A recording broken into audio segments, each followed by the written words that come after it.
के योग्य नहीं होता है, वो व्यक्ति कभी नमस्कार के योग्य नहीं होता है। इसलिए शास्त्र भी कहता है दान पुण्य योग्य पुरुष को संध्या वंदन करने वाले ब्राह्मण को देना है। संध्या वंदन करने वाले ब्राह्मणों को ही दान करना चाहिए। करने वाले दुराचार व्यभिचार पापाचार करने वाले ब्राह्मणों को या किसी को भी दान अगर करते हैं तो वह आपका दान निष्फल हो जाता है, असफल हो जाता है, फल नहीं देता। जो मनुष्य ब्राह्मणों के कर्म तथा गांवों की लड़ाई को नहीं छुड़वाते प्रच्युत ऐसा देखकर प्रसन्न होते हैं, वह निश्चित ही नरक में जाता है। जो ब्राह्मण में अगर कभी लड़ाई होती है किसी से भी, उसको दूरी करा तो नहीं छुड़ाते हैं। सारे या बैल वृष आदि लड़ रहे हैं उनको नहीं छुड़ाते, गैया आदि लड़ रहे हैं उनको नहीं छुड़ाते, वो निश्चित ही वैतरणी के गामी होते हैं। जो कामांधा पुरुष रस वाला स्त्री से गमन करते हैं अथवा पर्व के दिनों में अमावस्या पूर्णिमा आदि में जलने दिनों में तथा श्राद्ध के दिन काम को हो स्त्री संग करते हुए नरक के गामी होते हैं। कहते हैं जब माताएं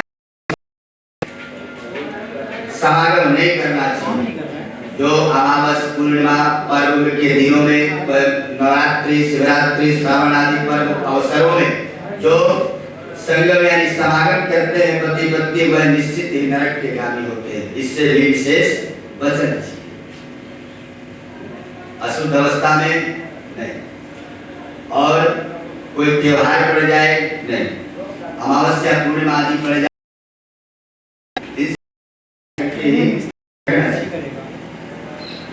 जो अपने शरीर के मलमूत्र को जल उपवन मार्ग गौशाला आदि में छोड़ते यानी त्याग करते हैं, वो भी निश्चित ही नरक में जाते। इसलिए कभी भी देवालय हो, मंदिर हो, गौशाला हो, बगीचा हो, बाग हो, ऐसे जगहों पे कभी अपने शरीर का मल त्याग नहीं करना चाहिए। अपने आप की मल कभी नहीं करना चाहिए। जो अनादि के ऊपर कृपा नहीं करते हैं, सत्पुरुषों से द्वेष करते हैं और निरपराध को दंड देते हैं, वो व्यक्ति भी नरक में जाते हैं।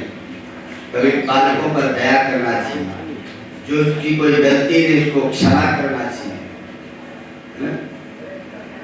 अगर ऐसा नहीं करते हैं तो वो भी अवश्य नरक में जाते हैं। आशा लगाकर घर पर याचकों को भोजन रहने पर भी भोजन नहीं कराता, वो भी नरक में जाता है। कोई संत या ब्राह्मण घर में आ गया, घर में भोजन बना हुआ है तो भोजन अवश्य करा देना चाहिए, जो भी हमारे पास। अगर बना हुआ है और नहीं खिलाते हैं वो भी नरक का गामी है। जो आध्यात्म विद्या प्रदान करने वाले गुरु को नहीं मानते और पुराण वक्ता को नहीं मानते, वो नरक के गामी हो। विद्या प्रदान करने वाले गुरुजनों को नहीं मानते, पुराण को वाचने वाले आचार्यों को नहीं मानते, वाचकों को नहीं मानते, वो लोग भी निश्चित ही नरक में जाते हैं। अब नरक में न जाने के लिए क्या उपाय है? भगवान के चरणों में प्रीति रखना, उनसे प्रेम रखना, किसी भी प्रकार से हमारी त्रुटि ना हो, उन सब से बचाव करते हुए अपने जीवन की व्यक्ति का लक्ष्य होना चाहिए, ऐसा भाव होना चाहिए। तो महापापी घर गांव तथा जंगल में आग लगाता है, यमदूत उसे ले जाकर के अग्नि कुंड में डाल देते हैं। जो किसी का घर जलाता है, बगीचा जंगल आदि जला दिया, खरियान आदि जला दिया, जाकर के धधकती हुई अग्नि कुंड में डाल दिया जाता है। उसी में तुम को जिस प्रकार से तुमने अग्नि जलाया है उसी प्रकार से भोगो। अग्नि से जले हुए अंग वाला वह पापी जब छाया की याचना करता है तो यम के दूत उसे असिपत्र वन नामक वन में भेज देते हैं। असिपत्र वन में सालमनी नाम का वृक्ष है, उस वृक्ष के पत्ते कैसे आरे के समान, आरे के समान उसके पत्ते हैं। करके टांग देते हैं, जो भी पत्ता गिरता है उसके शरीर पर, उसका शरीर छिन्न भिन्न हो जाता है।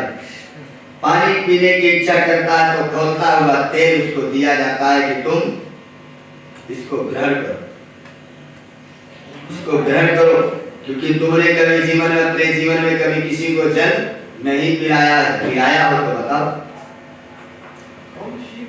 उस अति उष्ण तेल के पीते उसकी अति जल जाता है, जो होती है वह जल जाती है और वह मूर्छित होकर के धरती पर गिर पड़ता है। किसी प्रकार पुनः उठ करके अत्यंत दीन की भांति प्रणाम करते हैं।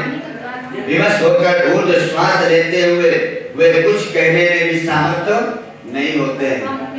श्वास भी लेता है लेकिन कुछ कहने में समर्थ नहीं होता है, क्योंकि तेल पिया हुआ है, खौलता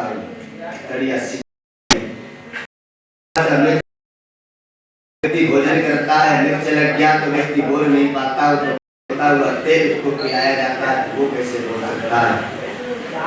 एक इस प्रकार पापियों की बहुत सी यात्राएं बताई गई हैं। विस्तार पूर्वक इन्हें कहने की क्या आवश्यकता है। हजारों नर नारी नारकीय यातना को भोगते हुए प्रलय पर्यंत घोर नरक में पकते रहते हैं।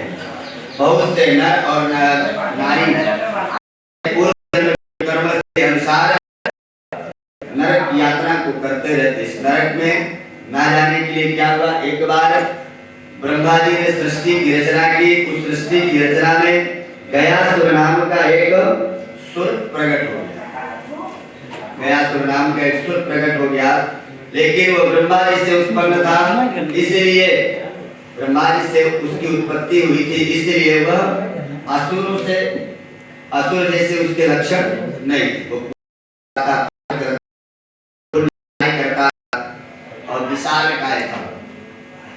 वह गयासुर क्या किया, सोचा कि शरीर पाया हूँ, यज्ञ इत्यादि तो करता हूँ, पर उसने एक तपस्या किया। किसका? भगवान हरि का।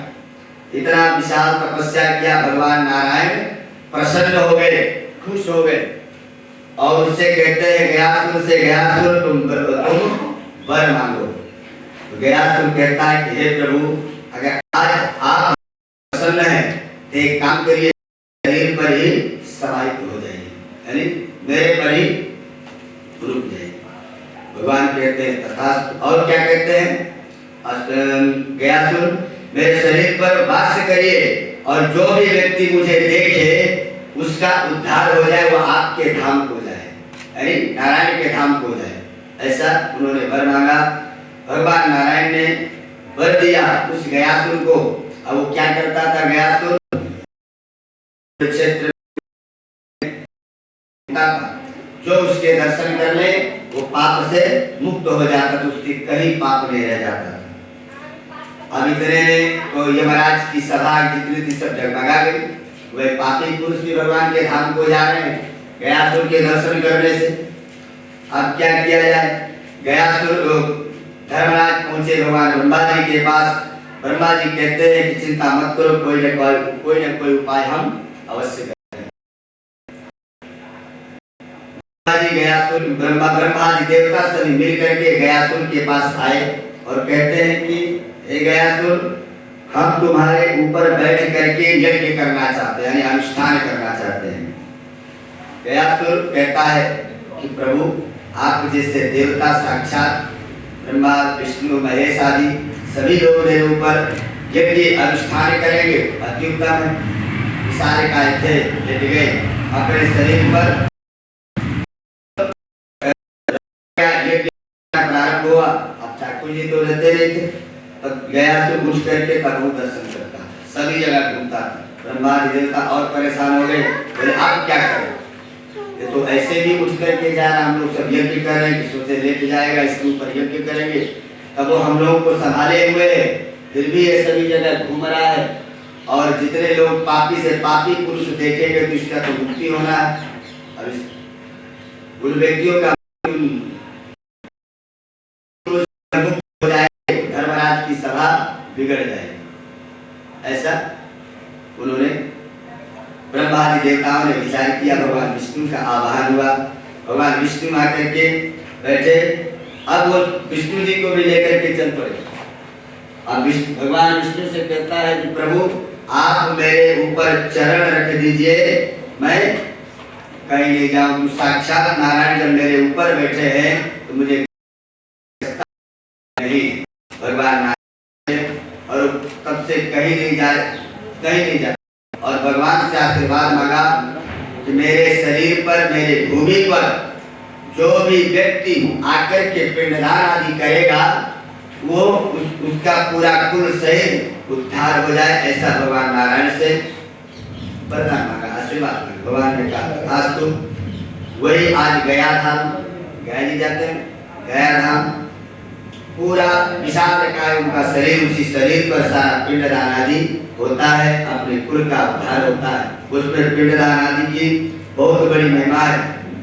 प्रचलन में वहाँ के पंडित जी लोग बताते हैं कि एक बार ब्रह्मा जी ने पिंडदान आदि किया था और पांडव आदि जो थे वो भी पितामह भीष्म का तर्पण आदि गुप्त वंश के राजा वगैरह ये सभी लोग पिंडदान दिए थे। और वहीं पर एक समय भगवान राम जी जानकी जी के साथ महाराज दशरथ को भी पिंडदान किया था, ऐसा शास्त्र में कुछ उल्लेख मिलता है।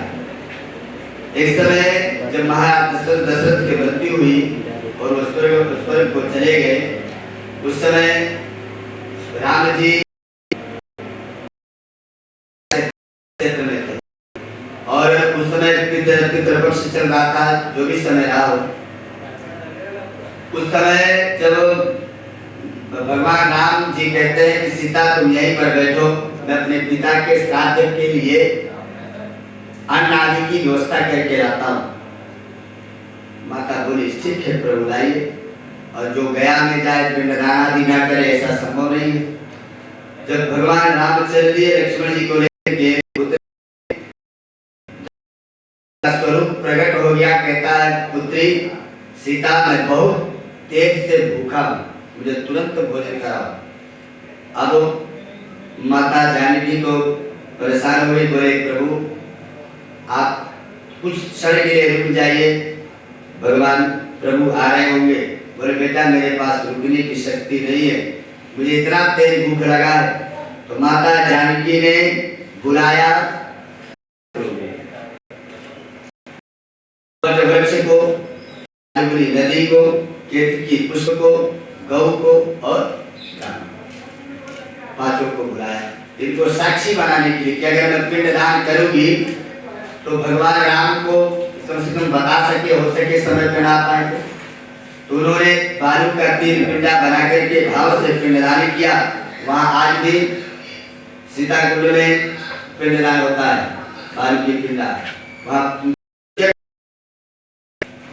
बालू की देने की परंपरा है और दिया भी जाता है। जब भगवान राम वापस आए, आकर के कहते हैं कि देवी तुरंत तैयारी करो। माता जानकी कहती हैं प्रभु मैंने तो पिंडदान दे दिया। बोले कैसे दे दिए, क्या तुम्हारे पास प्रमाण है? पांचों को बुलाया। पांचों में से पहले फाल्गुनी नदी से पूछा तुम बताओ, देखो मैंने श्राद्ध करके पिंडदान दिया है कि नहीं महाराज दशरथ को।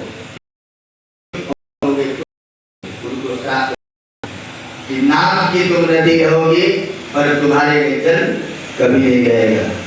वहां देखते होंगे, जाते होंगे, अक्सर सूखी नदी पाई जाती है। दूसरा में गौ को बुलाया, गौ माता भी चुप हो गई। तो माता सीता जानकी ने श्राप दिया कि तुम्हारे आगे के हिस्से का पूजन कभी नहीं होगा, जब भी होगा तुम्हारे पीछे के हिस्से का पूजन होगा। तो पूजन होता गाय गाय ये सब प्रयोग में नहीं रहता, उनका पूजन तो नहीं होता। तीसरे में उन्होंने बुलाया केतकी पुष्प को, वो भी मौन हो गई।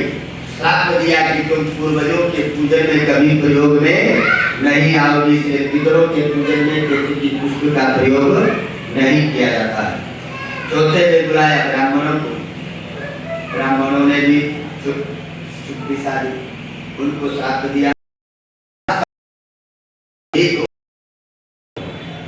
हाँ, इसलिए फिर 5वें में भी बुलाया वट वृक्ष को।